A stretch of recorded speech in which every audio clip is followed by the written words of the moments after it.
मुरली जैसे हमने सुबह सुबह भी एक अव्यक्त मुरली सुनी। तो आज की जो मुरली है, अनासक्त बनने के लिए तन और मन को अमानत समझो। तो बाबा ने कैसे रूहानी रूप में रहकर हर कर्म करना, सर्विस में कैसे रौनक लाना, और विशेष करके बाबा ने ट्रस्टी जो है उनकी भी भाषा बताई कि ट्रस्टी किसे कहते हैं। और इसके साथ साथ जैसे संस्कारों के ऊपर बाबा ने सुबह भी कहा ना, तो संस्कार माना मेरे मेरे जो संस्कार है वो कहाँ तक है। इसके लिए बाबा ने खास जैसे संपूर्ण पवित्रता कहा ना, तो बाबा ने संपूर्ण स्टेज की फीचर्स क्या है, फरिश्ता क्या है। जैसे अभी हमने योग किया ना, तो फरिश्ता स्थिति का भी वर्णन किया है। और इसके लिए 4 बातों में हल्कापन चाहिए। तो ऐसे ऐसे बाबा ने आज के मुरली में बातें बताई है। तो आज की मुरली हम स्टार्ट करते हैं। तो अनासक्त बनने के लिए तन और मन को अमानत समझो।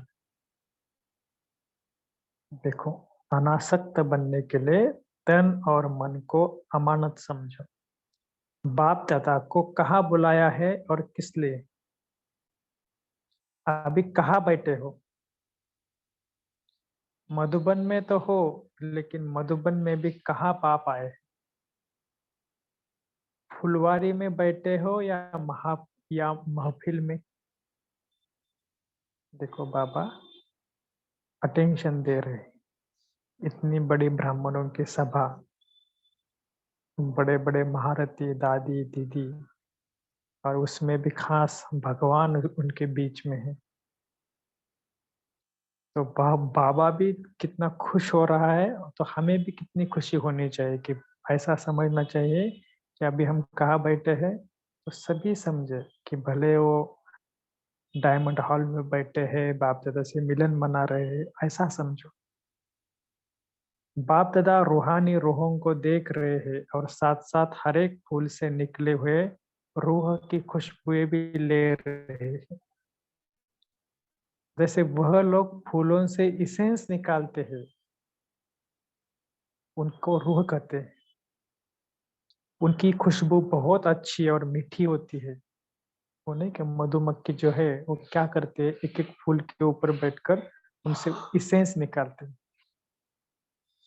तो उनकी खुशबू बहुत अच्छी और मीठी होती है। तो यहाँ मधुबन में रहते भी आज रूहानी दुनिया का सैर कर रहे हैं।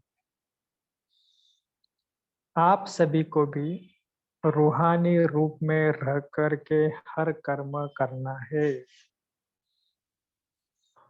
देखो, बहुत इंपॉर्टेंट बात है कि आप सभी को रूहानी रूप में रहकर, हमारा रूप कौन सा होना चाहिए? रूहानी, आत्मिक।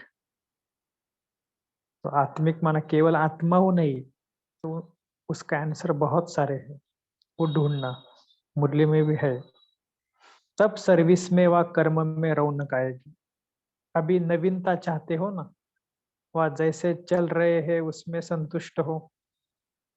नई रौनक तब आएगी जब हर कर्म में, हर संकल्प में, वाणी में रूहानियत आएगी। भले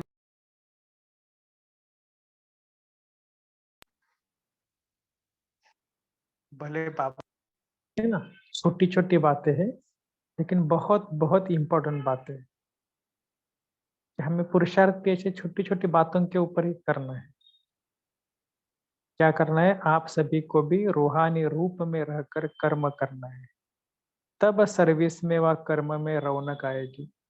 अभी नवीनता चाहते हो ना, वह जैसे चल रहे हैं उसमें संतुष्ट हो। नई रौनक तब आएगी जब हर कर्म में, संकल्प में, वाणी में रूहानियत होगी। रूहानियत कैसे आएगी? इसके लिए क्या करना है जो रूहानियत सदा कायम रहे? क्या बदलना है? देखो, बाबा हमें क्वेश्चन पूछ रहे हैं कि हमें क्या चेंज करना है। क्योंकि वैसे तो बाबा की हर एक वाणी से हमें चेंज करना होता है। लेकिन बाबा ने क्या कहा कि क्या बदलना है? रूहानी रूप में रहकर हर कर्म करना, तब सर्विस में रौनक आएगी। अभी नवीनता चाहते हो ना, वह जैसे चल रहे हो उसमें संतुष्ट हो। देखो ये सबसे इम्पोर्टेंट है कि हमें ज्ञान मार्ग में और आगे जाना है। कभी संतुष्ट मना संतुष्ट वैसी संतुष्ट नहीं कि मुझे अनुभव हुआ, बाबा का प्यार मिला, बहुत अच्छा हुआ, नहीं, और आगे और आगे। ऐसा हमें आगे जाने का पुरुषार्थ करना है। आज ये अनुभव हुआ, लेकिन कल मुझे और कुछ अनुभव नया करना है। तो इसके लिए बाबा ने कहा कि चेंज होना है। तो मुख्य बातें जो सभी, तो हर एक ने अभी भी बातें बता ली कि क्या क्या बदलना है। यह तो हुई मुख्य बातें, परंतु रूहानियत न रहने का कारण क्या है? वफादार व फरमान वरदार क्यों नहीं बन पाते? दो बातें बाबा ने बताई, एक है वफादार और दूसरा फरमानदार। इसकी बात है संबंध की कमी। संबंध में भी कमी क्यों पड़ती है? क्योंकि भाई बच्चे तो होशियार है ना, तुरंत जवाब दे कि हम संबंध में कमी है। तो बाबा ने कहा कमी क्यों है? निश्चय बुद्धि का तिलक तो सभी को लगा हुआ है। यह प्रश्न है कि रूहानियत सदा कायम क्यों नहीं रहती?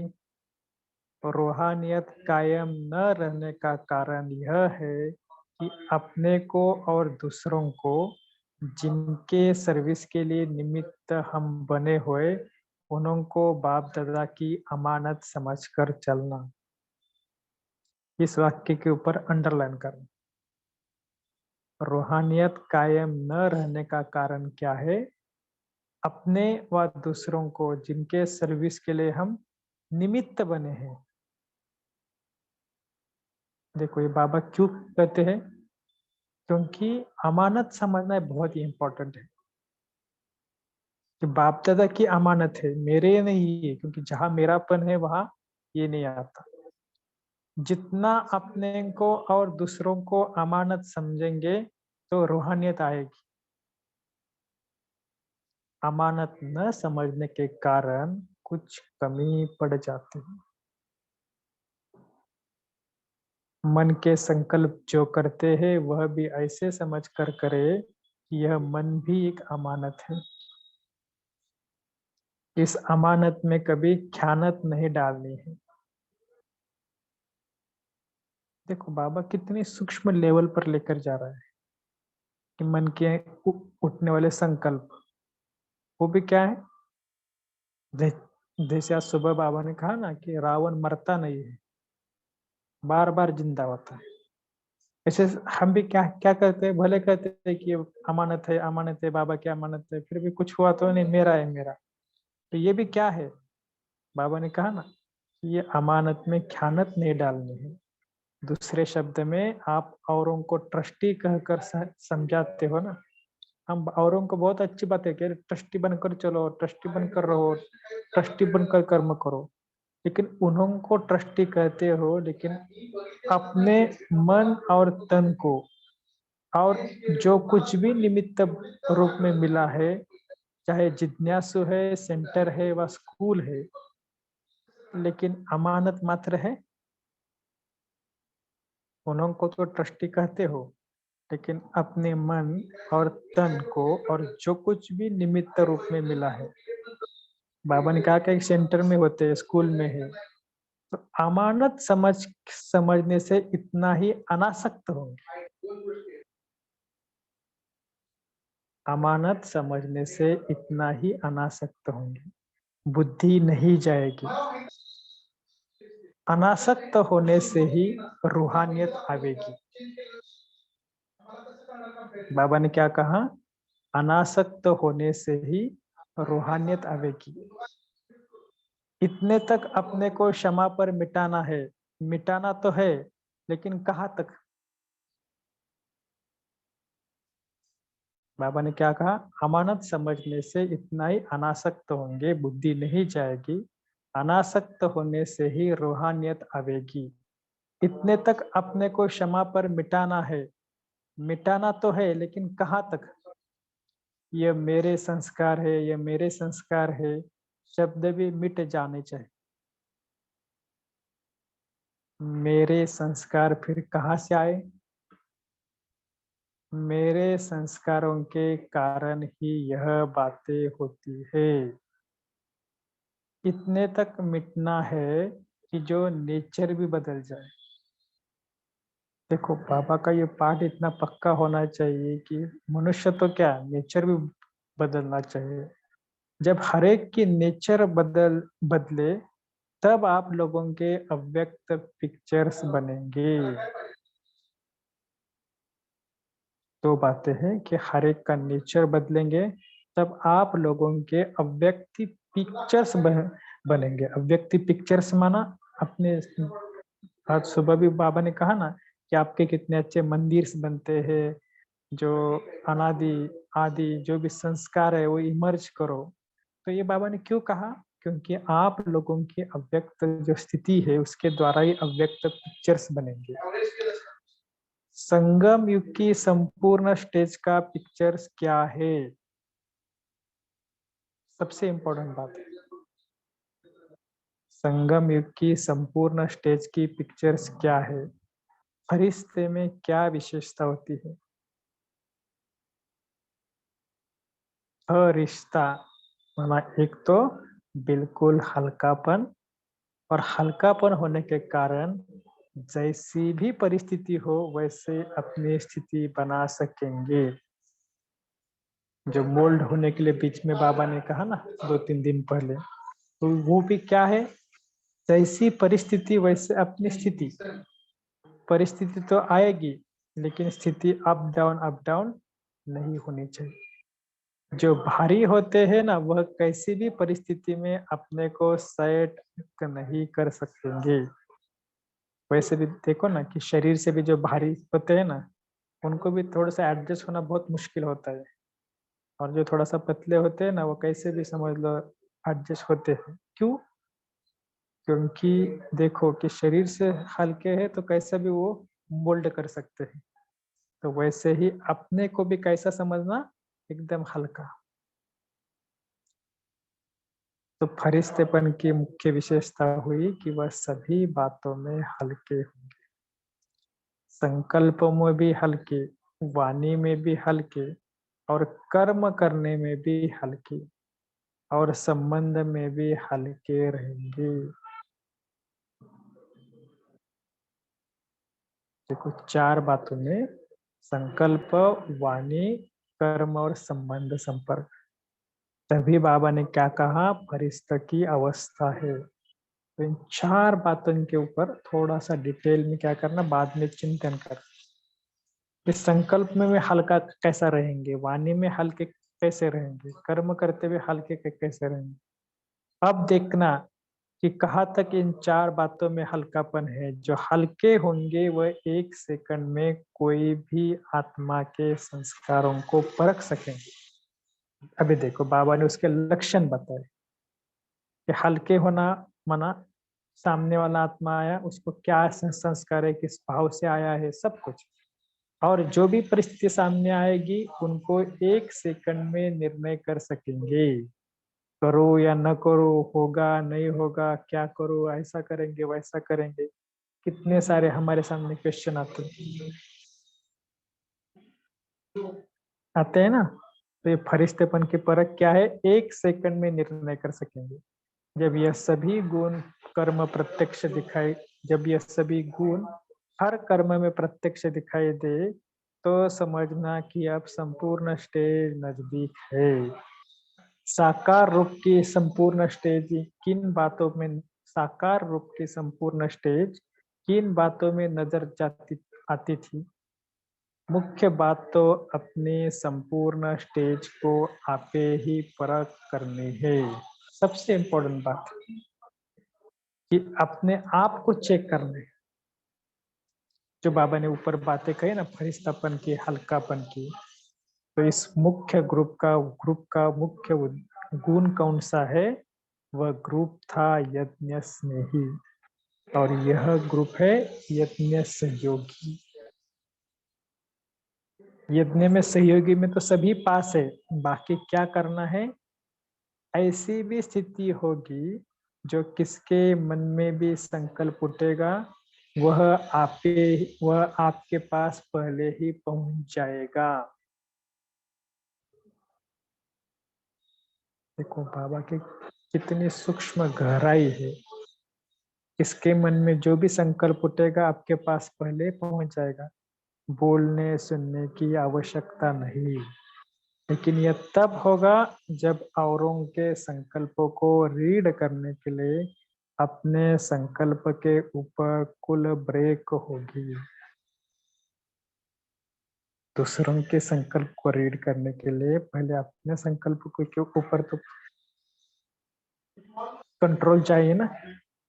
इसके लिए बाबा ने कहा कि ब्रेक पावरफुल हो। अगर अपने संकल्पों को समेट न सकेंगे तो दूसरों के संकल्पों को समझ नहीं सकेंगे। इसलिए सुनाया था ना कि संकल्पों का बिस्तर बंद करते चलो। कितने सारे संकल्प, और आजकल मनुष्य में तो ये आदत ही है ज्यादा सोचने की। तो ब्राह्मणों में क्या चाहिए, संकल्प भी स्टॉप बना स्टॉप। जितना जितना संकल्पों को समेटने की शक्ति होगी, उतना उतना औरों के संकल्प को समझने की भी शक्ति होगी। अपने संकल्पों के विस्तार में जाने के कारण ही अपने आप को ही नहीं समझ सकते, तो दूसरों को क्या समझाएंगे। देखो थोड़ा सा डीप सेंटेंस बाबा ने दिया। अपनी जाल में फंसे हुए हैं, अपने हैं संस्कारों के, पुराने संस्कारों के कारण उसमें दुखी है।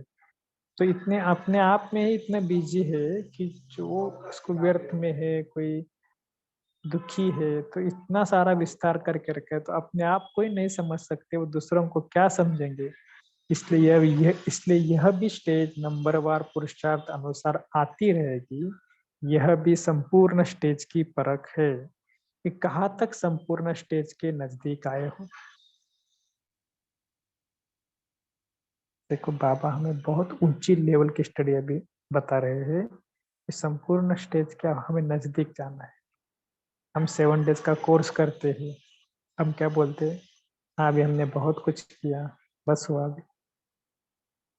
लेकिन फिर मुरली, फिर योग, मुरली में भी बहुत डीपनेस, योग में भी डीपनेस, फिर मुरली की गहरी गहरी पॉइंट्स। तो बाबा क्या करा रहे, हमें संपूर्ण स्टेज के नजदीक आ रहे। पहले हम क्या बोलते थे, केवल आधा घंटा तो आओ, क्लास में बैठो, थोड़ा कोर्स करो। बाद में क्या हुआ, बाबा बोलते 8 घंटा योग करो, 8 घंटा काम करो। तो देखो कहने का भाव क्या है कि ये है बाबा का, कितना हमारा टीचर्स इतना अच्छा है कि कैसे बच्चों को पढ़ाते हैं कि आओ आओ, और फिर उनको कितने ऊंचे लेवल तक लेकर जाता है। तो इसलिए बाबा ने क्या कहा कि यह ऑलराउंडर ग्रुप है। ऑलराउंड का लक्ष्य क्या होता है, लक्षण है, लेकिन जो लक्ष्य रखा है वह कुछ और आगे का रखना चाहिए। ऑलराउंडर का लक्ष्य क्या होता है, लक्षण है, लेकिन जो लक्ष्य रखा है वह और कुछ आगे का रखना चाहिए। अब तक जो प्रैक्टिकल में है उस हिसाब से कौन से राजे गिने जाएंगे। सभी अपने आप को चेक करना कि मेरा कितना पुरुषार्थ है और मेरा ब्राह्मण संसार में कौन सा नंबर होगा। अपने आप को नंबर देना। ऐसा नहीं कि जैसे सुबह में कहा ना कि मियाँ मिट्ठू, ऐसा मियाँ मिट्ठू नहीं बनने का कि मैं तो गुप्त हूँ, मुझे कोई परखते नहीं। बाबा कहते नहीं, बाबा ने क्या कहा, अभी के पुरुषार्थ से पद स्पष्ट हो ही जाता है। भल सूर्यवंशी हो, लेकिन एक होते हैं विश्व के राजे। तो विश्व महाराजन के साथ साथ अपने राज्य के राजे भी होते हैं। अब बताओ कौन से राजे हो। शुरू में कौन आएंगे, विश्व महाराजन बनना और विश्व महाराजन के नजदीकी संबंधी बनना।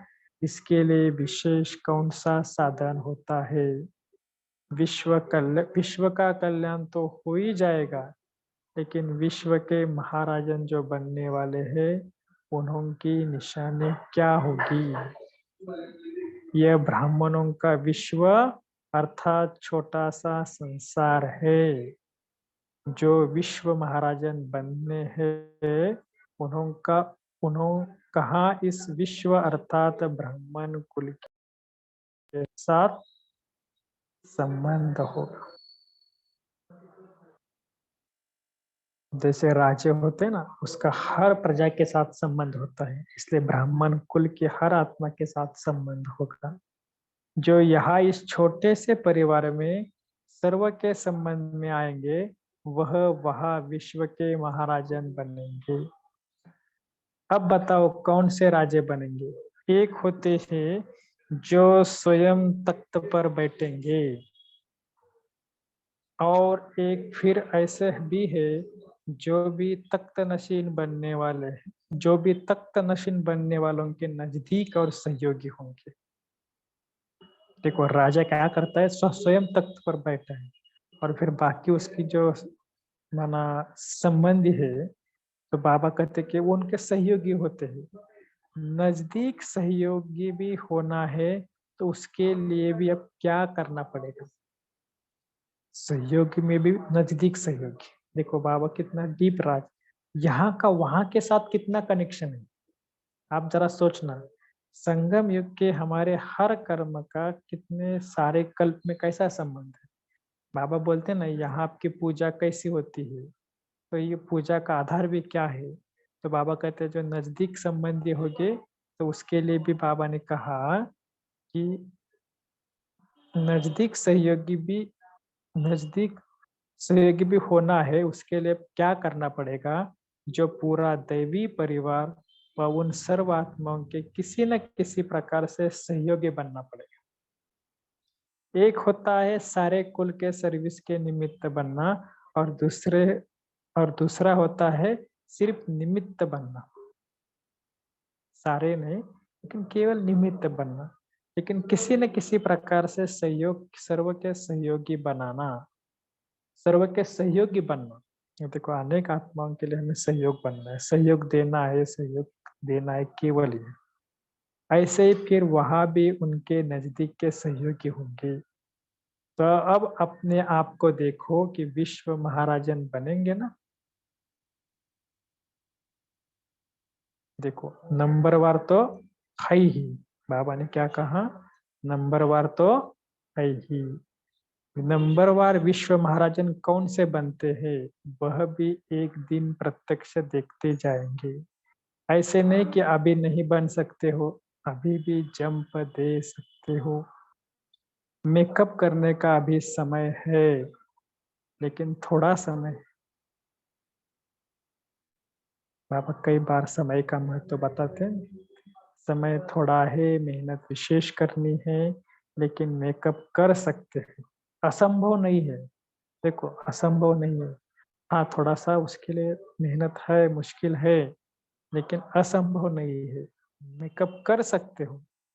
विश्व के महाराजन के संस्कार क्या होंगे? आज बाप दादा विश्व के महाराजन बनाने की अच्छी पढ़ाई पढ़ाते हैं। उनके संस्कार क्या होंगे? जैसे बाप सर्व के स्नेही और सर्व उनके स्नेही, यह तो प्रैक्टिकल में देखा ना। ऐसे एक एक के अंदर से उनके प्रति सही स्नेह के फूल बरसेंगे। जब स्नेह के फूल बरसेंगे तब इतने जड़ चित्रों पर भी फूल बरसेंगे। देखो कितना हमारा यादगार है यहाँ का वहां से। तो यहाँ भी अपने को देखो कि मुझ आत्मा के ऊपर कितने स्नेह की पुष्पों की वर्षा हो रही है। प्रैक्टिकल में देखना कि मुझ आत्मा के ऊपर कितना बाबा का स्नेह आ रहा है, और मैं औरों को भी कितना स्नेह देते जा रहा हूँ। तो वह छिप नहीं सकेंगे। जितना स्नेह के पुष्प, उतना द्वापर में पूजा के पुष्प चढ़ेंगे। कहाँ कहाँ कोई पुष्प चढ़ाने के लिए कभी कभी जाते हैं, और कहा तो हर रोज और बहुतों की पुष्पों की वर्षा होती है। मालूम है कारण? इसका कारण क्या? तो लक्ष्य यही रखो कि सर्व के स्नेह के पुष्प पात्र बने। सबसे इम्पोर्टेंट है सबको क्या देना है? स्नेह देना है। स्नेह मिलता कैसा है? एक एक को अपना सहयोग देंगे तो सहयोग मिलेगा। एक एक को पूरा अपना सहयोग देंगे तो सहयोग मिलेगा। और जितने के यहाँ सहयोगी बनेंगे उतने के स्नेह के पात्र बनेंगे, और ऐसा ही फिर विश्व महाराजन बनेंगे। इसलिए लक्ष्य बड़ा रखो। आज भक्ति मार्ग का एक चित्र भी याद आ रहा है। आज देख रहे तो मुस्कुरा भी रहे थे, देख भी रहे थे। अंगुली देने वाले तो है ना, अंगुली दी भी है व देनी है। कहा कहा कहा तक अंगुली पहुंची है। तो देखो बाबा ने कहा ना कि छोटे से हमें मदद करना है। इतनों के अंगुली भी मिल गई, फिर भी पहाड़ क्यों नहीं उठता? कल्प पहले का जो यादगार है वह सफल तब हुआ जब सभी का संगठित रूप से बल मिलता है। इसीलिए थोड़ा उठता है फिर बैठ जाता है। हर एक अपनी अपनी अंगुली लगा रहे हैं, परंतु अब आवश्यकता है संगठित रूप की। स्वयं की अंगुली दी है, लेकिन अब संगठित रूप से शक्ति तब भरेगी जब वह बल आएगा। अब शक्ति दल की प्रत्यक्षता होनी है। सभी फूल तो बने हैं ना, लेकिन अब गुलदस्ते में संगठित रूप में आना है। उनके संगठित रूप से मुरली पढ़ते हैं, संगठित रूप से चिंतन करते हैं, तो ये कितना बल है। अभी कोई पुष्प कहाँ कहाँ अपनी लात दिखा रहे हैं, कोई अपनी खुशबू दे रहा है, कोई अपनी रूप दिखा रहे हैं। लेकिन रूप रंग खुशबू जब सब प्रकार के गुलदस्ते के रूप में आएंगी तब दुनिया के आगे प्रत्यक्ष होंगी। इसलिए देखो एक एक फूल की अपनी विशेषता है। गुलदस्ता होगा तो कितना अच्छा लगेगा। अब ऐसा प्लान बनाओ कि जो संगठित रूप में कोई नवीनता दुनिया के आगे दिखाओ। एक एक अलग होने के कारण मेहनत भी ज्यादा लेकिन करनी पड़ती है, लेकिन संगठन में मेहनत कम और सफलता जास्ती होगी। जब संगम युग के संगठन को सफल बनाएंगे तब सर्विस की सफलता होगी। हमें भी क्या करना है? संगठित रूप से रहना भी है। योग्यताएं सभी है, लेकिन योजना तक रह जाती है। अब अपनी योग्यताओं से औरों को भी बाप के समीप लाने के योग्य बनाए। और लास्ट में बाबा ने कहा यह जो ग्रुप है यह आत्माओं के संबंध जुड़वाने की नींव डालने वाला। जैसे नींव डालेंगे वैसे ही उनकी आगे जीवन बनेगी। सभी बातों में जितना खुद मजबूत होंगे उतना अनेकों की नींव मजबूत डाल सकेंगे। जितना अपने में सर्व क्वालिफिकेशन होगी ऐसी ही क्वालिटी आएगी। अगर अपने में क्वालिफिकेशन कम है तो क्वालिटी कम आ जाएंगी। इसलिए ऐसे समझो कि हम सभी नींव डालने वाले हैं। अपने क्वालिफिकेशन से ही क्वालिटी आएगी। आप समान तब बना सकेंगे जब बाप दादा के गुणों की समानता अपने में लाएंगे। अच्छा, ओम शांति। तो सभी 1 मिनट साइलेंस रखेंगे।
ओम शांति। आप सभी मना चिंतन शेयर कर सकते हैं। आज बाबा ने क्या कहा है, कैसे अनासक्त बनेंगे, बोलिए।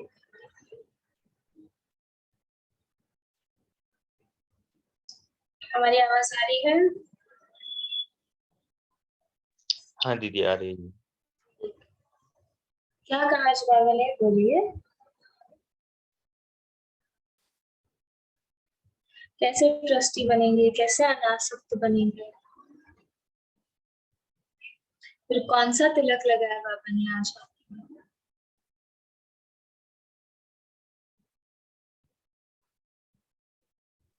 निश्चय बुद्धि का तिलक। जी, निश्चय बुद्धि का तिलक लगाया। अच्छा, रूहानियत के बारे में क्या कहा बाबा ने? जी मीना सिस्टर बोलिए।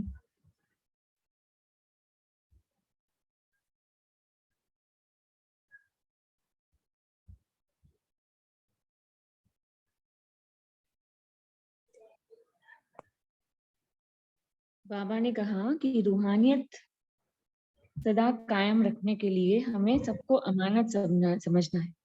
ये सब बाबा की अमानत है। जो भी हम देखते हैं बाहरी दुनिया में, चाहे कोई व्यक्ति हो, चाहे कोई वस्तु हो, या कुछ भी हो, या स्वयं को भी बाबा की अमानत समझना है, तभी हम वो रूहानियत को कायम कर सकेंगे।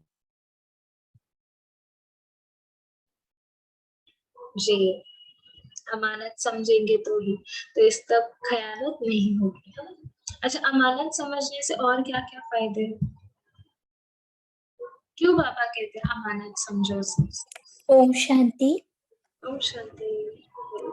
सिस्टर, अमानत समझेंगे तो हम हमारे पर रुआनी रुए दिखेंगे हम, और हम हल्के भी होंगे हम हर इसमें। अच्छा, और अच्छा मुझे कोई बता। हाँ जी, अश्विनी सिस्टर बोलिए। मुझे कोई अमानत। डिटैच हो जाएंगे, कोई भी वस्तु से हम डिटैच हो जाएंगे, उसमें हाँ। हमारा लगाव नहीं होगा, झुकाव नहीं होगा। और अमानत का मीनिंग क्या होता है? अमानत यानी कि वो मेरा नहीं है, और किसी बाबा का है या किसी और का है। बाबा का है, बस यही समझना है हमको कि सब कुछ बाबा का है, तो मेरा नहीं है, मेरापन नहीं आएगा उसमें, अहंकार नहीं आएगा। नहीं, मैंने पूछा अमानत का डेफिनेशन क्या है?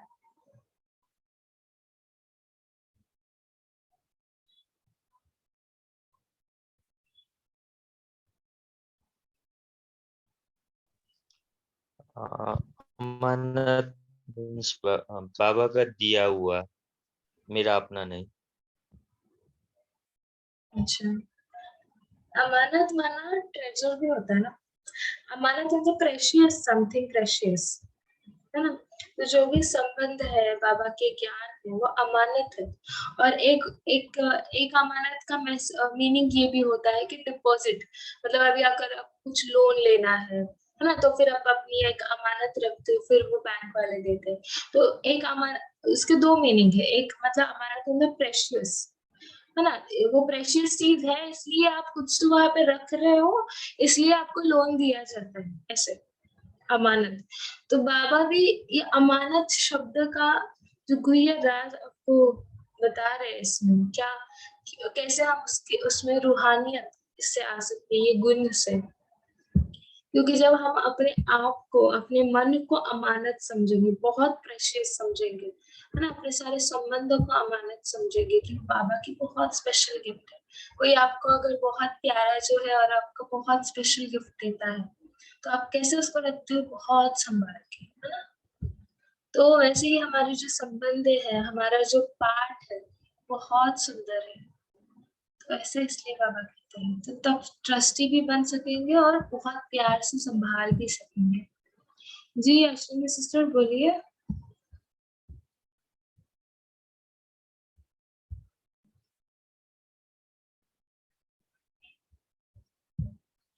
अच्छा, और किसी का कुछ चिंतन, बोलिए ओम सभी। शांति।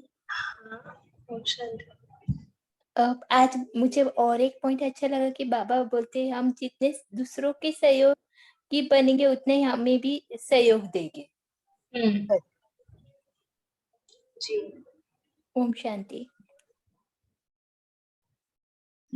और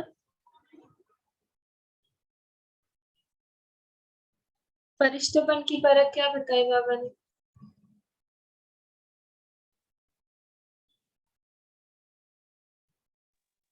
फरिश्ता बिल्कुल हल्का होता है, हम्म, संकल्पों में, वाणी में, संबंध, संपर्क, कर्म में, सब बातों में हल्का, बिल्कुल जी, लाइट।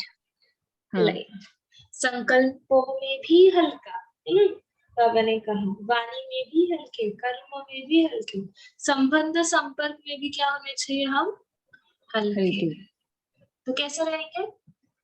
संकल्प में हल्के कैसे रहेंगे? बोलिए, ये 4 बातों से कैसे रहेंगे हल्के? बोलना इजी है ना? तो बाबा कहते हैं हमें सिर्फ बोलना नहीं है पर करना है, तो कैसे करेंगे? संकल्पों में मतलब संकल्प हमें कोई नेगेटिव नहीं थॉट करना है, या एक ही मतलब सबको शुभ भावना शुभकामना से, वैसे भी हो सकता है ये, सबको शुभ भावना शुभकामना देना, जी, और जी। बाबा पे जिम्मेवारी रखना, स्वयं पे जिम्मेवारी नहीं रख के सब बोझ बाबा को देके बिल्कुल हल्के रहना।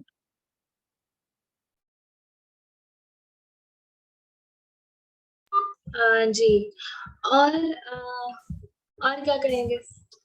हम तो समझते हैं जब हम अपने मन को किसी स्वमान के सीट पर सेट रखते हैं, अपने अकाल तक है ना, मन को अगर एक दिशा देते हैं, एक काम देते हैं, स्वमान पर अगर ज्यादातर सेट करते हैं, तब हम बहुत हल्का रहते हैं, है ना? मन भी हल्का रह जाता है, तन भी हल्का रहता है, संबंध संपर्क भी हल्का रहता है। ये एक इजी ट्रिक है ना? बाबा कहते हैं स्वमान पे सेट हो जाए तो अपसेट नहीं होंगे। अच्छा, और क्या करेंगे? व्यर्थ से बाबा को जितना हाँ, व्यर्थ से जितना मुक्त रहेंगे उतना ही हल्के रहेंगे और फरिश्ते स्वरूप। Very good. व्यर्थ से, अच्छा, व्यर्थ से हमें दूर रहना है। व्यर्थ मतलब क्या? कौन सी बातें से दूर रहेंगे? फोन से दूर रहेंगे, अपने संबंध, आज तो बाबा ने कहा वो बुरे हैं, मतलब है ना, बाबा ने कही बात अपनी सुबह की अव्यक्तवाणी में, विश्व कल्याणकारी, वो अच्छे नहीं है ना? हम कहते हैं कि अच्छे नहीं है बाबा, वातावरण अच्छा नहीं है, वो नहीं है, ये नहीं है, बट क्या, है? तो क्यों हम ही ये विश्व कल्याण करें, हम ही चेंज करें, तो कैसे? जी बोलिए, जल्दी, हमारे पास सिर्फ 30 सेकेंड बचे। बाबा ने बोला व्यर्थ, यानी व्यर्थ, अभी 2-3 दिन पहले ही मुरली में किसी में आया था कि व्यर्थ मतलब जो अपने काम की चीज नहीं है, जो अपने संबंध मतलब अपने लिए जो कुछ लाभदायक नहीं है, वो सब व्यर्थ है। जी, तो संकल्प में भी, वाणी में भी, और संबंध संपर्क में भी, कर्म में भी, सभी में हल्का रहेंगे ना? स्वमान की प्रैक्टिस कर सकते हैं, अलग अलग मुरलियों का। बाबा कहते हैं मंथन, कथन तो करते हैं, मंथन भी करते हैं, पर मगन नहीं रहते। तो मगन रहेंगे तो हम सभी हल्के भी फरिश्ते जैसे भी बन सकेंगे, और अनासक्त रहेंगे और अमानत समझ करेंगे। अच्छा, हम अभी 1 मिनट साइलेंस में बैठेंगे। हाँ जी, सभी अच्छा, व्यर्थ बोलिए। जी, सभी ब्रेकआउट रूम से आ चुके हैं, तो अभी हम होमवर्क की ओर चलते हैं। अभिषेक भाई हमारे साथ है, 2 मिनट योग करके इस सेशन को यही एंड करेंगे।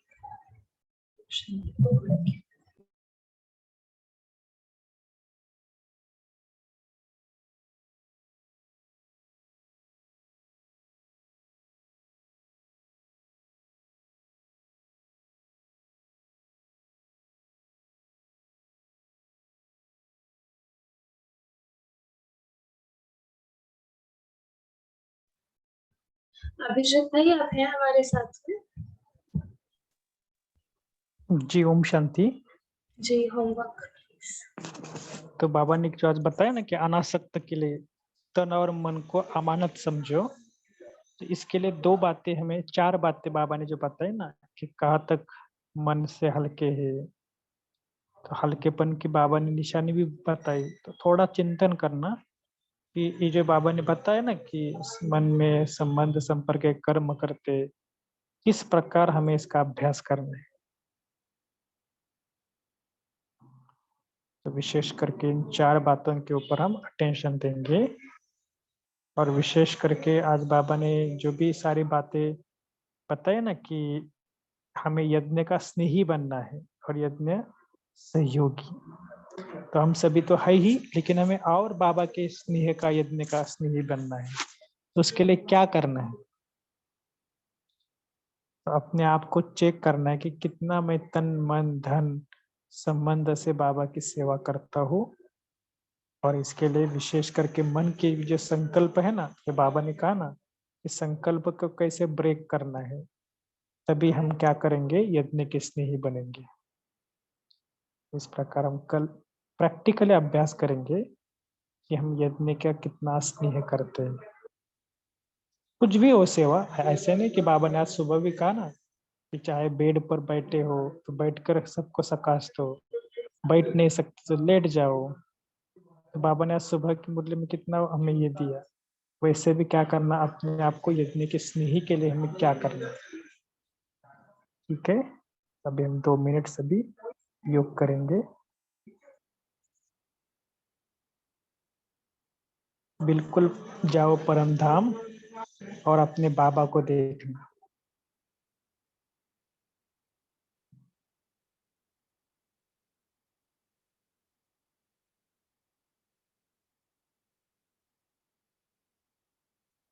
बाबा को गुड नाइट बोलना।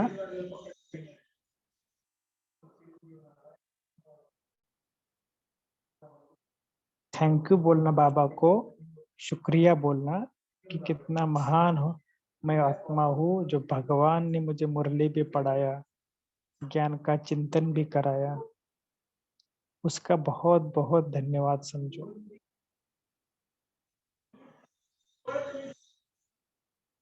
सब कुछ बाबा का है, तन भी तेरा, मन भी तेरा, धन भी तेरा, संबंध संपर्क भी तेरे, केवल मैं ट्रस्टी हूँ।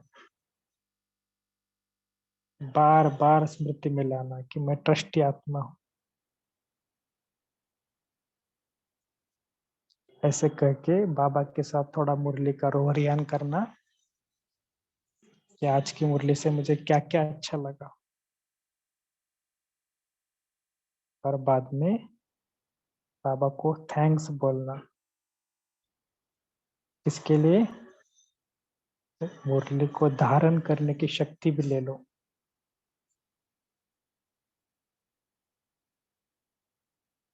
तो अच्छा, ओम शांति, गुड नाइट।